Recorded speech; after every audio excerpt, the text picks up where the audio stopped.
Fala, meu confrade. Ô confrade, nesse dia de hoje, a gente vai estar gravando mais um episódio aí. O que você tem para me falar, meu confrade, dessa relação da imprensa com o Bolsonaro aí que a gente vê que geralmente sempre gera atrito aí, meu confrade?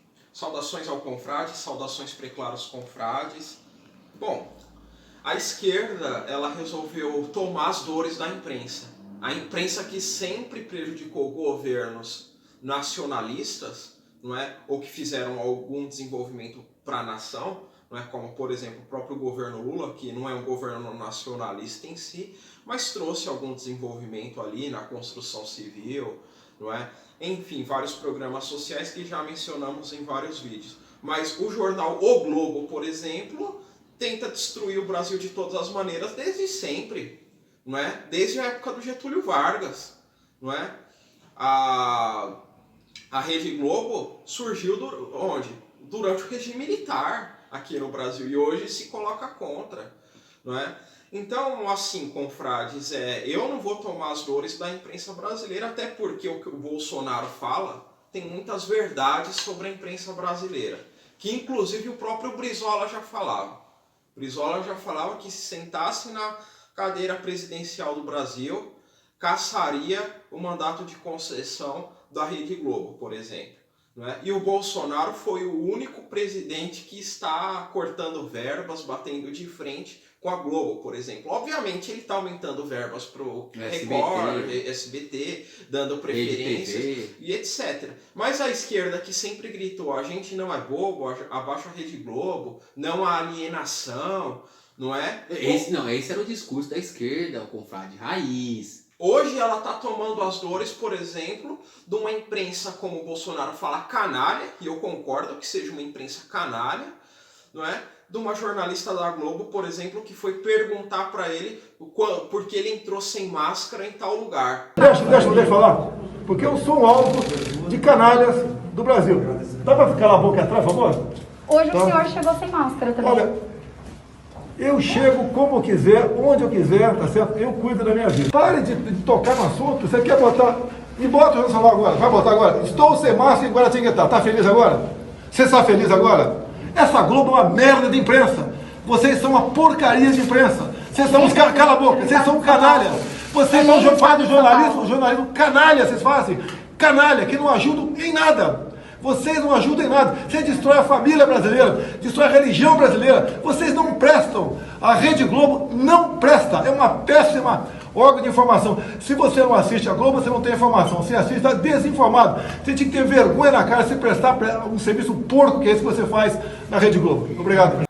Peraí, isso daí já é um script, igual eu e o confrade estávamos falando antes aqui do vídeo, que a imprensa organiza para tentar desestabilizar o Bolsonaro e ter polêmica para vender jornal. É isso que acontece. Porque a jornalista não chega e pergunta, presidente, qual o recado que o senhor tem para os milhões de desempregados no Brasil?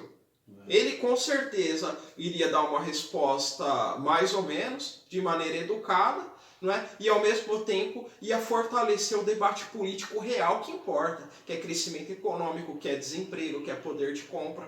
O trabalhador desempregado ia ter uma resposta do presidente da República. Agora ficar falando, ô presidente, o dia que você aglomerou em tal lugar, outro dia que você chegou sem máscara. Não é? Isso daí não é interessante para o trabalhador, isso daí é interessante para o jornalismo, para a polêmica, não é? Para a imprensa que está ali com o seu dinheiro garantido. Ô confrade, mas sabe o que eu vejo também? Você comentou aí, né? Mas sabe o que eu vejo? O Bolsonaro também, ele é um cara muito inteligente. Eu vejo assim, eu percebo algumas coisas. Por quê? Ele tá passando um momento aí difícil que eu diga assim, a CPI tá batendo um pouco nele aí pra tentar acusá-lo de alguma coisa, os ministros desgastar dele. O governo. Desgastar o governo. A função da CPI não é impeachment nem nada, é desgastar o governo para as eleições de 2022. O que acontece? O Bolsonaro sabe o seguinte, que a única coisa de política que está acontecendo no país é a CPI. Então aquilo, você pega as mídias digitais e a mídia da TV, vamos supor, se ela só tem a CPI para falar, ela vai ficar lá 20 minutos, é jornalista discutindo CPI, é tudo isso. O que ele faz? Eu vejo também isso de um lado um pouco dele. Quando ele tem a oportunidade de responder uma pergunta dessa, ele já vai com grosseria, por quê? É para dividir capa de jornal, é para dividir comentário de jornalista. Por quê? O cara teria 20 minutos disponível no Jornal Nacional para comentar sobre a CPI. Quando ele trata a jornalista, no caso da Globo, aí, com ignorância, né? Com mais... Devido à pergunta, é uma pergunta idiota também. Aí aí já divide o jornal no meio, porque fala, ó, né, tem que falar desse acontecimento que o presidente tratou mal a nossa jornalista. Aí começa a falar que agrediu, que é mulher, que não sei o que, aí começa a entrar nessas pautas. Então, pra ele sai ganhando nisso, ô confrade. Sai ganhando por quê? Porque isso daí não interessa para o trabalhador. Enquanto esses idiotas que fazem matéria em ar-condicionado e também acadêmicos de gabinete ficam debatendo o nosso Bolsonaro mandou uma jornalista mulher calar a boca. Que grave. O trabalhador não está preocupado com isso. O trabalhador está preocupado com problemas reais porque ele vive uma vida real.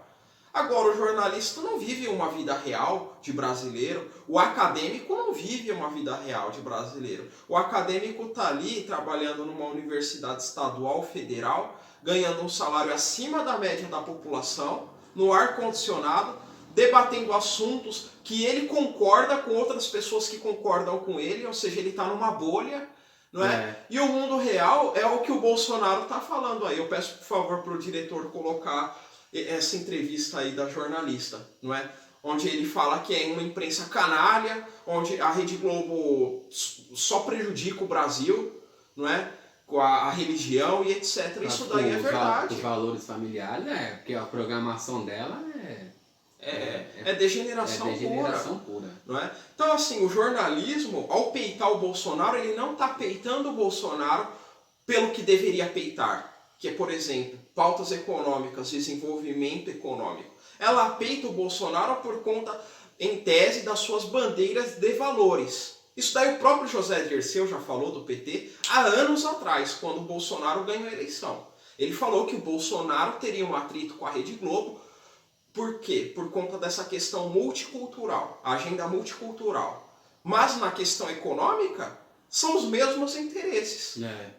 Compreendem? Então, assim, um exemplo disso também, não te cortando, mas quando a Dilma, o Lula estava na presidência da República, nós não víamos o tratamento dessa forma, até porque as perguntas também eram outras, né? Mas eu não sei, você acha que o PT também naquela época... Eu acho que o PT, ele tentou se enquadrar demais a essa burguesia, entendeu? Ela aderiu a essas universidades, não é? Que muitas dessas bolsas de mestrado e doutorado são financiadas por Instituto Millennium, por fundações, assim, que tem outros interesses ali. Então essa esquerda ela foi absorvida, essa esquerda Greenpeace, não é?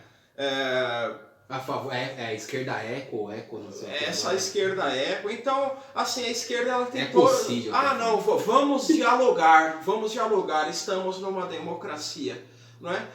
Chegou um momento que a imprensa ela só batia no governo Dilma, principalmente, falava todos os dias de Lava Jato, e a esquerda ainda adorava a Lava Jato. Eu quero só entrar aqui no espaço da Lava Jato, porque é o seguinte, hoje eu vejo a Lava Jato de uma outra maneira. Eu vejo o Temer como um salvador da classe política.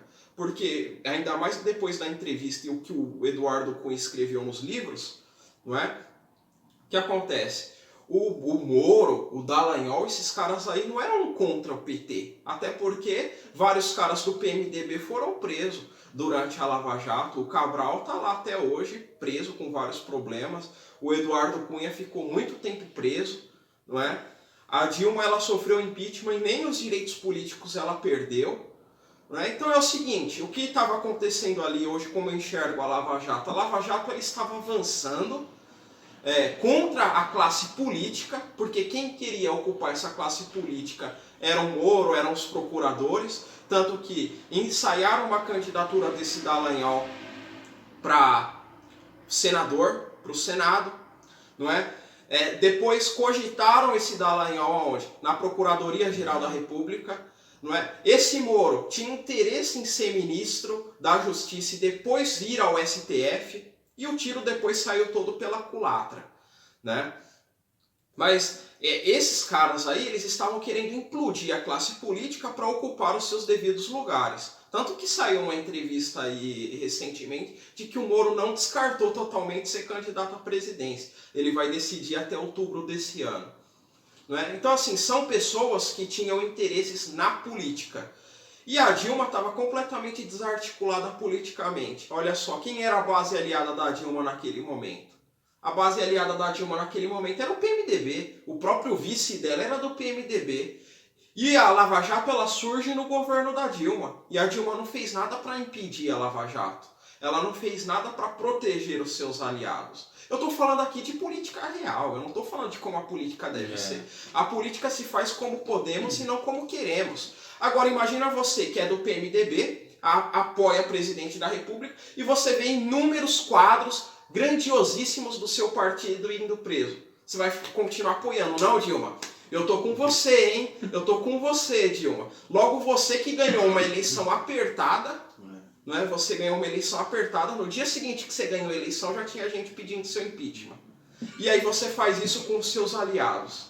O que você poderia esperar se não o impeachment? Então, eu vejo que, e com a Dilma no poder, a Lava Jato ia avançar ainda mais. A Lava Jato ia avançar muito mais com a Dilma no poder. Porque ela comprou essa ideia de fazer discurso lá fora de que o Brasil está acabando com a corrupção, de que os índices de corrupção no Brasil estão melhorando no governo dela.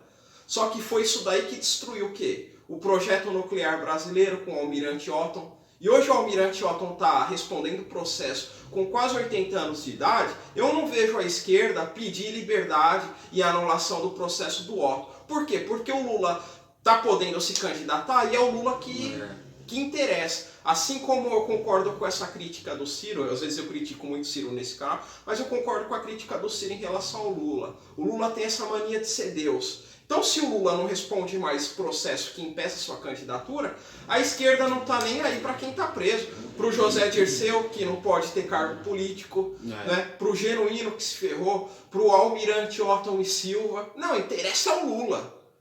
Né? Então, assim, as pessoas que realmente importam para o Estado brasileiro, como o Almirante Otton, ele está lá impossibilitado. O Brasil está com seu projeto nuclear de submarino interrompido. Né?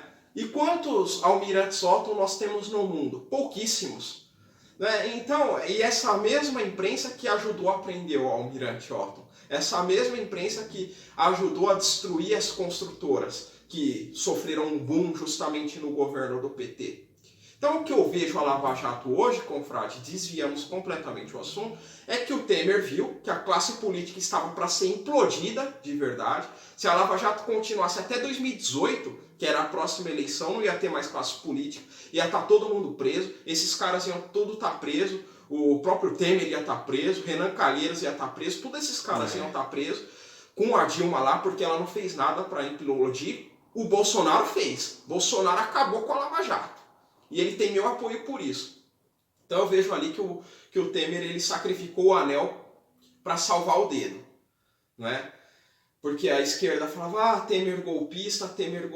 Mas espera aí, você está deixando ser preso todos os seus aliados. O Bolsonaro não deixa seus aliados ser presos. O Bolsonaro é malandro. Ele vai lá e faz uma maracutaia para proteger os seus filhos. Não, o que ele fez no Rio, pô. Trocou lá o cara da Polícia Federal no Rio, falou pro Moro, aqui você não mexe.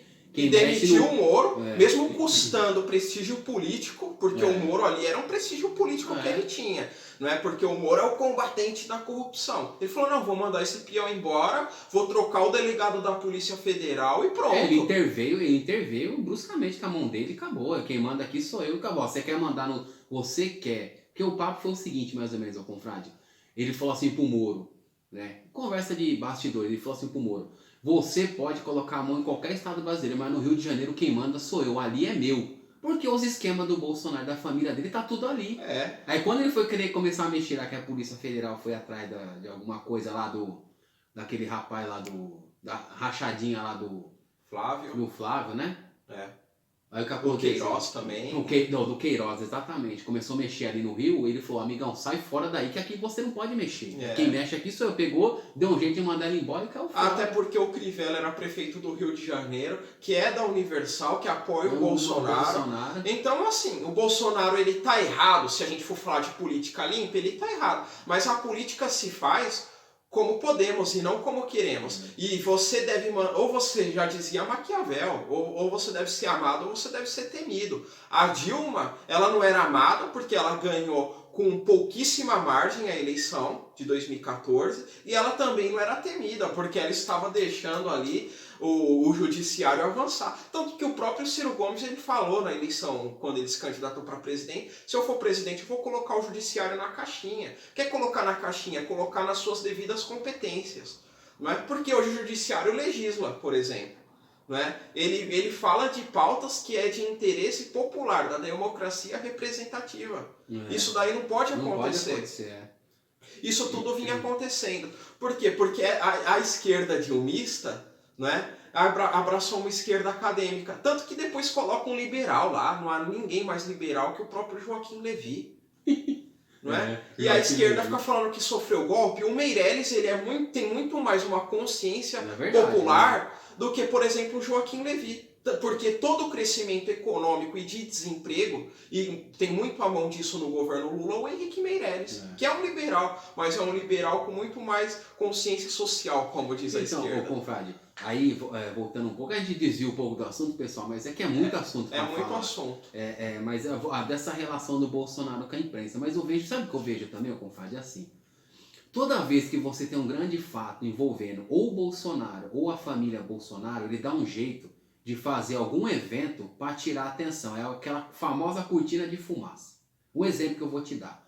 Quando começou a questão da CPI, isso é um exemplo que eu vou te dar de outros. Quando começou a CPI lá da Covid, começou a chamar lá os ex-ministros, o Mandetta, o pessoal ali do primeiro escalão do governo para depor. Então ele falou, pô, rapaz, o negócio não era o que ele queria, que o governo nenhum quer se desgastar com o negócio de CPI. Aí ele foi lá, o que ele falou? Ele foi lá, chamou o velho da Havan, e falou assim, ó, vamos fazer uma motociata aí. Ele é malandro, que o pessoal não se liga. Aí ele chegou e falou assim, nós temos que desviar a intenção da imprensa, jogar uma cortina de fumaça aqui. Porque eu não vou deixar o Jornal Nacional, a Folha de São Paulo ou o Globo fazer 2 páginas sobre a CPI da Covid. Vamos dividir essa página do jornal. Então eu chamo o velho da van, vai os dois sem capacete na moto, porque é de propósito, porque a imprensa vai falar, ó, o cara tá aglomerando na motociata, tá sem máscara, tá sem capacete, né? Tá cometendo uma infração de trânsito por estar pilotando uma moto. Então, aí que acontece? Aquilo que era 2 páginas de jornal ou uma falando sobre a CPI já cortou no meio, já vai falar do cara sem capacete. É isso que ele quer que faz, entendeu? Só que ninguém percebe isso. Exatamente. E assim, só para falar da hipocrisia da esquerda, porque a esquerda ela se incomoda, por exemplo, que ele mandou a jornalista, a repórter, calar a boca. Não é? Quando a Dilma vinha sofrendo impeachment e o Jornal Nacional só falava pelo impeachment e Lava Jato, batia todo dia. A esquerda falava de imprensa golpista. Hoje está defendendo essa imprensa que derrubou a Dilma. Então, mas aí que eu falo para você, ô confrade, disso que eu tô te falando. A Dilma não tinha essa malandragem que o Bolsonaro tem. Por quê? Porque se a Dilma tivesse essa malandragem naquela época, de a imprensa bater no impeachment e ela resolvesse fazer algum outro evento paralelo, aquele jornal que era 20 minutos batendo do impeachment dela, eles iam ter que falar de outra coisa também. Então tira um pouco o foco daquilo. É o que o Bolsonaro fez. Aquele ministro lá do Exército, que era do ex-ministro da Saúde, como é que ele chama, confrade? O Pazuello. Pazuello. O Pazuello foi lá na CPI, falou. Na semana seguinte, o que o Bolsonaro fez no Rio de Janeiro? Chamou ele para participar da manifestação sem máscara, sem nada, por quê? E cometendo crimes pelo Exército, porque ele é um general da ativa, ele não poderia fazer palanque político. Mas é mais uma bomba de fumaça. Por quê, confrade? Porque ele sabe que não vai dar em nada, a imprensa vai ter que fazer matéria sobre isso para soltar na imprensa, para o povo ler. E outra coisa também, confrade, que ele fez agora foi essa questão Bolsonaro eleição em 2022. Então significa que ele já está fazendo campo eleitoral que pela lei Não pode. Não pode. Só que por que ele faz isso, compadre? Porque não vai dar em nada. Vai ter o julgamento vai se postergando, né? Caso ele ganhe, não vai dar em nada. Então ele faz aquilo para agradar o eleitorado dele e isso serve como que a bomba de fumaça. Ele trata a imprensa, só que a imprensa não se ligou nisso ainda e cai nessas artimanhas dele como um pato, pô. Não, o Bolsonaro, ele trata a imprensa como trouxa. E são trouxas mesmo. Porque ele fala para alguém do governo passar uma informação para a imprensa, por exemplo, ó, eu vou demitir tal ministro. A imprensa vai lá e fala, ó, Bolsonaro vai demitir nos próximos dias tal ministro. Aí ele chega e fala, não, é fake news. A imprensa tá querendo plantar intriga no meu governo, eu não vou demitir ninguém. Eu não falei nada. Eu não sei quem que deu essa informação, não. É fake news. Então, compadre, mas eu tô dizendo, desde antes dele ser candidato, ele sempre fez esse tipo de coisa, só a imprensa não aprendeu a lidar com ele. Não, é o que eu falo, só pra gente concluir esse vídeo, confrade, eu acho que a imprensa merece um tratamento até pior. Muito pior que isso. A imprensa tem que sair na rua e tomar tapa na orelha, ter carro apedrejado por tudo que fez com o Brasil. Só para concluir sobre a questão da Lava Jato e do Temer, é o seguinte, a Globo também se posicionou contra o Temer em determinado momento, naquele Joesley Day, quando a Globo achou que o Temer ia cair ou ia renunciar, pressionado. Não é? Só que o que aconteceu foi exatamente o contrário. Teve uma votação na Câmara e os deputados votaram favorável ao Temer para que ele se mantivesse no poder. Não é? Então, assim, eu vejo que o grande objetivo da mídia toda era o quê? Colocar esse pessoal da Lava Jato no comando da política brasileira. Porque já ficou comprovado que eles recebiam informações e auxílio de fora do Brasil. E eles atuavam dentro do Brasil com a mídia. Não é? Tanto que qualquer um preso da Lava Jato, a Polícia Federal ia bater 6 horas da manhã na casa de político tal, a imprensa já estava lá com a câmera. O cara que estava indo preso nem sabia e a imprensa já sabia. Não é assim como foi com o Temer, quando ele foi preso depois, ele descendo do carro e a imprensa já estava lá com a câmera, ou então aquela perseguição que teve a um político do Rio de Janeiro, eu não lembro se foi o sogro do Rodrigo Maia, a imprensa já estava lá em cima. Então eu vejo o Temer como o salvador da classe política, não é? Porque se a Dilma se mantivesse no poder até 2018, o que aconteceria? Esse pessoal todo aí da política que esteve envolvido com empreiteiras, com o BNDES emprestando para grandes empresários aí durante todo esse governo do PT, eles iriam ser presos. Não é? Por algum motivo iriam arrumar. Não significa que eles sejam corruptos, mas significa que iam imputar. Por quê? Porque a imprensa viu ali uma grande chance de você trocar a classe política. Não é? E você colocar uma classe política verdadeiramente entreguista. Não é? Como eram esse pessoal aí da Lava Jato. Tanto que depois o Sérgio Moro, aí, que perdeu o cargo de ministro, ele foi trabalhar para a empresa estrangeira. Né, que cuida do processo da Odebrecht em empresa estrangeira. Né? E, confrade, eu vejo que o Temer ele se manteve no poder como um salvador da classe política.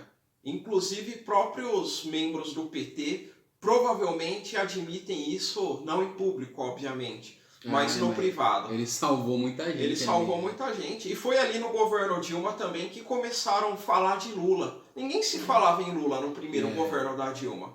Lula terminou o mandato em 2010, ninguém se falava de corrupção de Lula no primeiro governo Dilma. Passaram a se falar ali já na época das eleições, da reeleição da Dilma e depois que ela foi eleita. Começaram a grampear ela não fazia nada. O camarada cometeu o crime de grampear a presidente da República. Ela não fez nada para tomar alguma providência contra o sujeito. Não houve nada. Não é? Enquanto que ali o Temer ele abafou, de certa maneira, essas coisas aí e tá aí. Não é? Porque eu considero a classe política... Ah, mas você está defendendo a classe política? Sim, eu estou defendendo a classe política. Porque toda vez que você nega a classe política, você acaba surgindo um candidato de fora do sistema. Quem é o candidato de fora do sistema seria Sérgio Moro, Deltan Dallagnol? O Bolsonaro, que está aí na política há 28 anos, é chamado por alguns de candidato de fora do sistema. Não é? Tá lá 28 anos. E terminou em quem? Desgraça o governo dele. Terminou com a população arruinada no desemprego e na pobreza. Então, com o Temer, por exemplo, é um sujeito que o Brasil não vai se tornar a primeira potência do mundo. Mas ali vai tentar manter um câmbio razoável, vai manter as metas de inflação e vai governar com o pessoal ali, vai ter apoio político.